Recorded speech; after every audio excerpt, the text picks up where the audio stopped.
Ja, det var et mål til.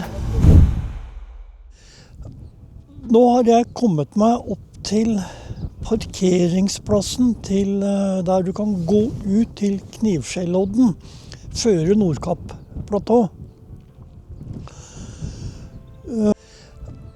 Nå har jeg kommet meg opp til parkeringsplassen til der du kan gå ut til Knivskjellodden, føre Nordkapp-platå. Nå har jeg kommet meg opp til parkeringsplassen til der du kan gå ut til Knivskjellodden, føre Nordkapp-platå. Nå har jeg kommet meg opp til parkeringsplassen til der du kan gå ut til Knivskjellodden, føre Nordkapp-platå. Nå har jeg kommet meg opp til parkeringsplassen til der du kan gå ut til Knivskjellodden, føre Nordkapp-platå. Jeg blir stående her og avvente, for jeg var borte på Nordkapp-platå. Det er jo, her er det jo god utsikt i forhold til det var der borte. Å betale 150 kroner for bil og campingvogn for ikke se noen ting, det er vel kanskje ikke vits i. Så derfor avventer jeg litt situasjonen her. Men det er jo en som har det litt vel ille, da. Sist jeg var der, da kjørte jeg motorsykkel. Og da sto jeg parkert der sånn. Og dere kan jo tenke dere at det kan blåse litt her. Når de har surret fast containeren på den måten der, innover der, den retningen der, der kan det gå en 8-9 kilometer inn til Knivskjellodden. Da kommer du til det nordligste punktet. Ja, dere. Nå har tåka letta noe, og værmeldinga, den spår, gjør de ikke. Ikke si til en meteorolog at han spår. Da blir han hakkande gæren. Det været det er ikke meldt. Faen meg, det er ikke mulig å snakke engang da. Noe bedre enn dette her på de 2 neste dagene. Så da gir jeg det en sjanse med å reise bort på det platået.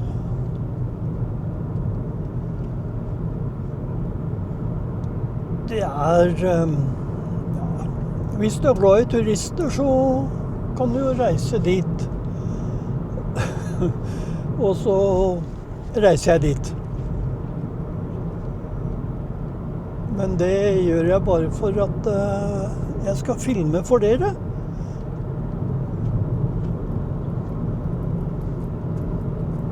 Så da det er langt er det ennå? 4 kilometer, noe sånt nå.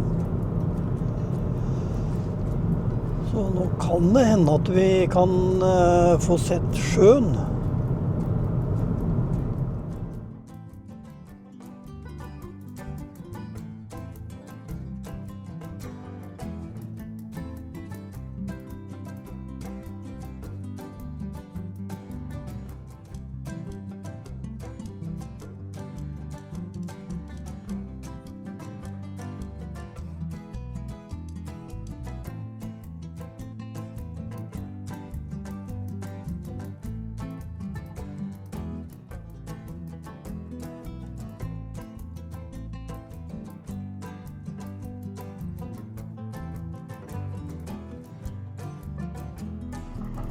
Ja, vi på norsk turistattraksjon og må prate engelsk. Ikke det fantastisk, dere? At da kunne engelsk, det jo greit nok. Men at vi som norske må prate engelsk, det synes jeg ja, nå jeg negativ. Jeg skal være positiv. Jeg skal ikke være negativ, jeg skal være positiv. Det ikke lett. Så da står jeg ved siden av en Golding, danske. For å komme inn her så koster det 350 kroner.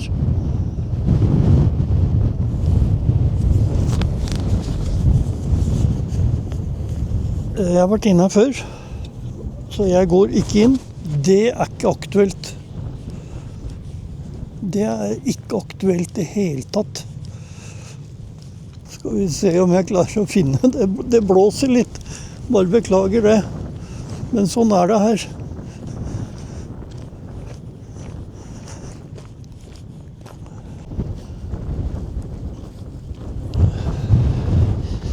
Det vel nesten umulig å få filmet uten folk her. Men noe lenger nord i landet kommer du ikke med bil.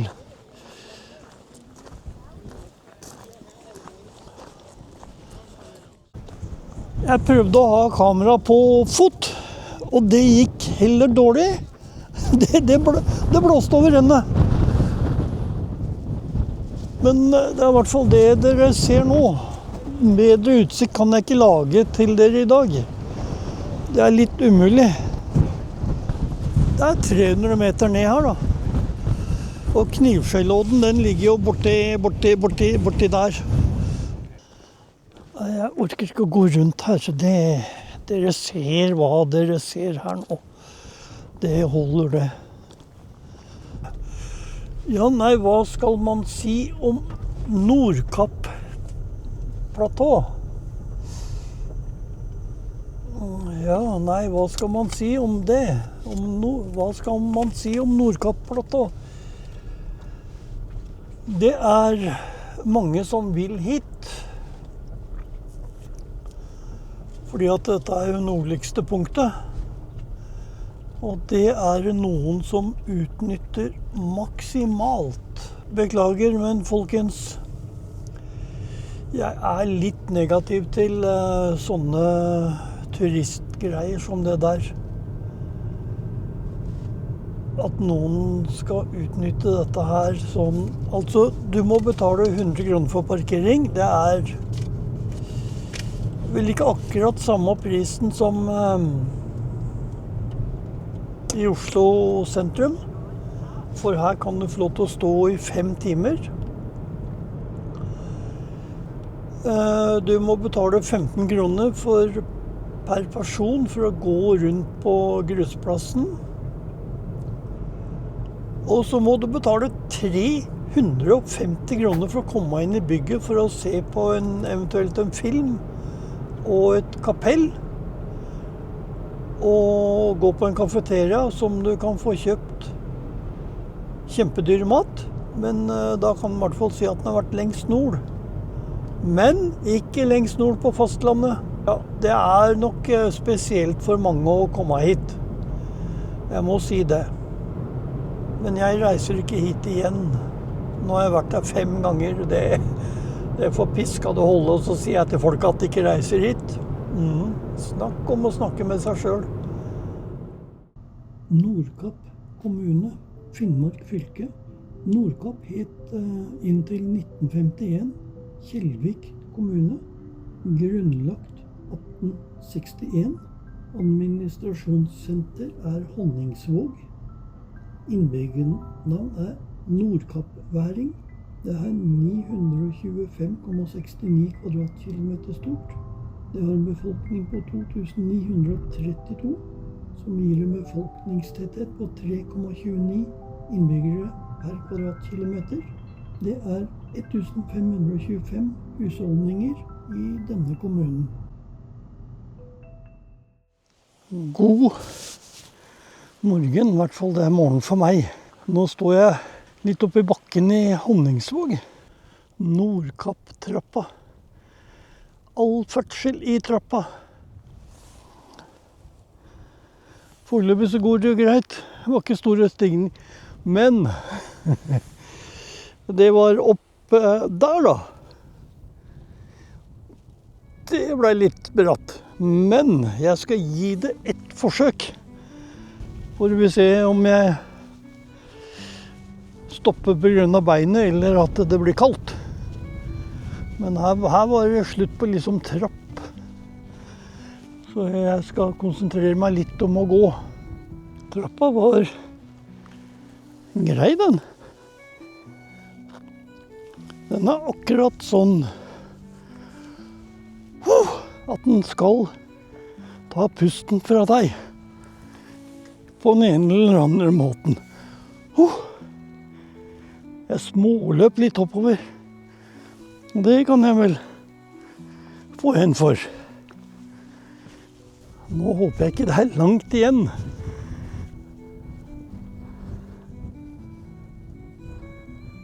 Men. Det er bare å ta resten nå. Altså, nå har du kommet så langt. Og nå er det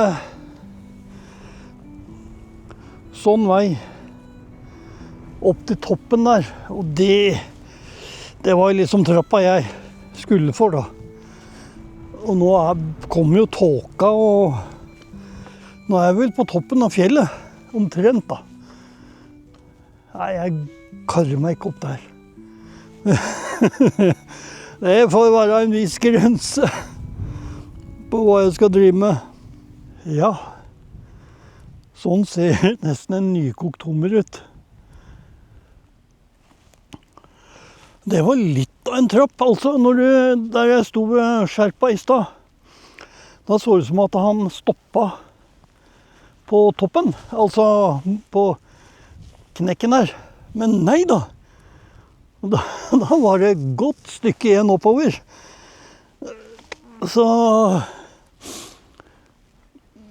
det gikk litt på trasseten på slutten her. Så nå ser jeg så det huset der borte. Ganske greit for 3 minutter siden.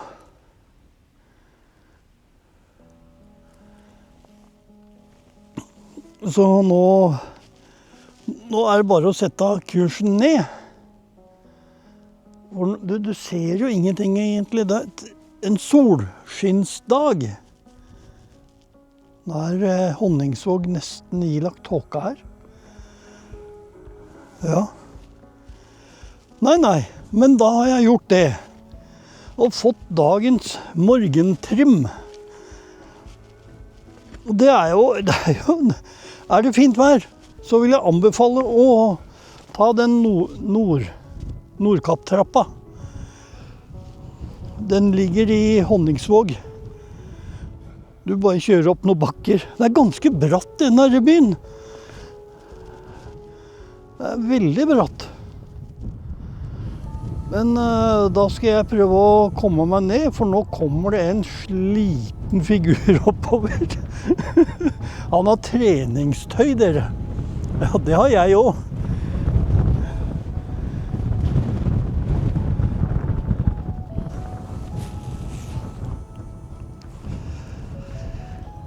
Ja, så starter nedturen da, som ikke er en nedtur.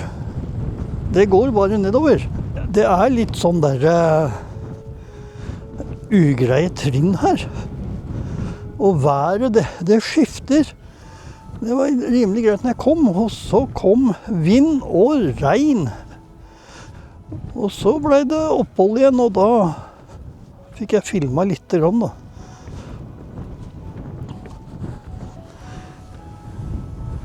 Og så kom 2 karer oppover i ordentlig treningstøy. Jeg ble litt forundret når de så han der gammelen sto på toppen av trappa i vanlige olabukser.